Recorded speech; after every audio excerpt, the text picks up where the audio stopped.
November 21st, 1999. Sounds like an ordinary date, right? Sadly, this date was anything but ordinary. On November 21st, 1999, one of the greatest tragedies in football history occurred. The generational talent that was Ronaldo Fenomeno suffered a terrible knee injury on this day, and it would be the catalyst for many recurring injuries to the great Brazilian. November 21, 1999 marked the beginning of a downward spiral of what could have been the greatest footballer of all time. The footballing world was robbed of a chance to see the greatest talent that we had ever seen as a teenager grow and become unstoppable. Let's take a look at Ronaldo Fenomeno's career and find out just how formidable of a player he was. It's important for us to put into perspective just how great he had been until the injury. Ronaldo moved to Europe at the age of 17 to play for the Dutch giants PSV. And even as a teenager, he was an insane footballer that looked like he was playing against younger children, even though he was oftentimes the youngest player on the pitch. And remember, back in the 90s, the Dutch league was much stronger than what it is now, and Ronaldo still managed to score 30 league goals in his first season with PSV. And despite moving to a new continent as a teenager, Ronaldo was showcasing the traits that he was known for: his electrifying pace, the mesmerizing stepovers, and the strength he displayed battling against older men. In the 2 years that Ronaldo spent in Holland, he scored 54 goals in 58 games. Staggering numbers for a teenager. Barcelona were in love with the teenage phenomenon and decided to spend a world record fee on the teenager, $19.5 million. His time at Barcelona was short-lived, as he only stayed for 1 year, but in that 1 year, he truly announced himself as a once-in-a-lifetime talent. Ronaldo scored 47 goals in 49 games during his time at Barcelona, and he produced several moments of brilliance that had footballing minds all over the world in awe, including the special one Jose Mourinho. Ronaldo's brilliance was so great that he often scored goals by rounding the keeper and scoring a tap-in. It really seemed like he was playing in a video game. And at the end of the season, despite being only 20 years old, Ronaldo Fenomeno was crowned the youngest player ever to win FIFA World Player of the Year. And despite having a legendary season at Barcelona, the club struggled to re-sign him, and he moved to Inter Milan again for a world record fee of $27 million. Ronaldo was as dominant as ever in his first 2 seasons, as he adapted well to the life in Italy.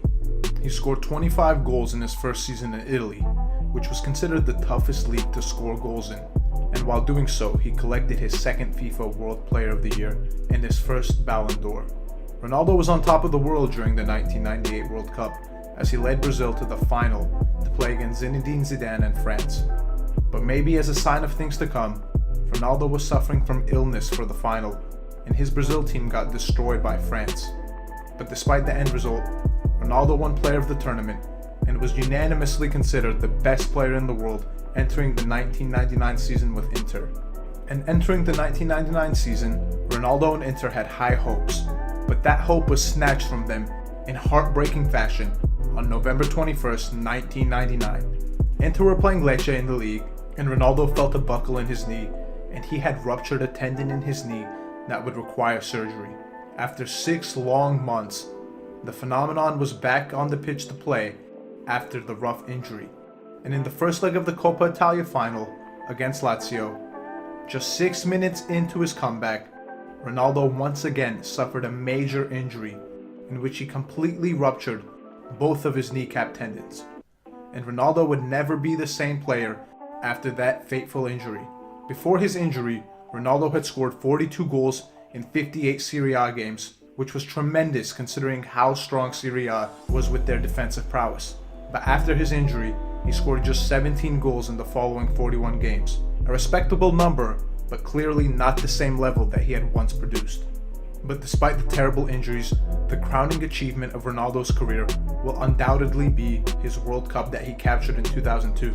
Having just come back from injury, Ronaldo showed glimpses of the player that dazzled the world just a few years earlier. Ronaldo redeemed himself from the disaster in the 1998 World Cup final by dominating Germany in the final and scoring 2 goals. Ronaldo scored 8 goals in the tournament, and most importantly, he helped the Brazil team that barely qualified for the tournament win the entire thing. He was the difference maker when his team needed him the most, and they struggled without him in the qualifying rounds, and he made a huge difference for them while he was in the tournament. And after Ronaldo's dominant display in the 2002 World Cup, he moved to Real Madrid for 46 million euros. His time at Madrid was up and down, but it never reached the peaks that he had hit before his injury. He did score 23 league goals in his first season for Madrid, and he also had one of his most memorable hat tricks with his performance against United in the 2003 Champions League. The performance was so great that the crowd at Old Trafford gave him a standing ovation. Ronaldo, however, couldn't win the Champions League with Madrid, and after his time there, he moved to AC Milan, where the end of his career was once again plagued with injuries. Ronaldo's career was sadly lessened by the severe injuries he suffered when he was at Inter. But what if he had not got hurt? We would have a legitimate argument that we missed out on watching the greatest footballer to ever play the game. Ronaldo was already doing what most great players do in their prime, except he was only a teenager. His one season at Barcelona is remembered by football minds all over the world. Most could not believe what they were seeing at a young age. Bobby Robson, Jose Mourinho, Paolo Maldini, Gianluigi Buffon, Zinedine Zidane, and countless other players claimed that Ronaldo was the best player that they had seen play. And it's not difficult to see why. His performances before his injury were alien to us humans. His physical play and skills were top class.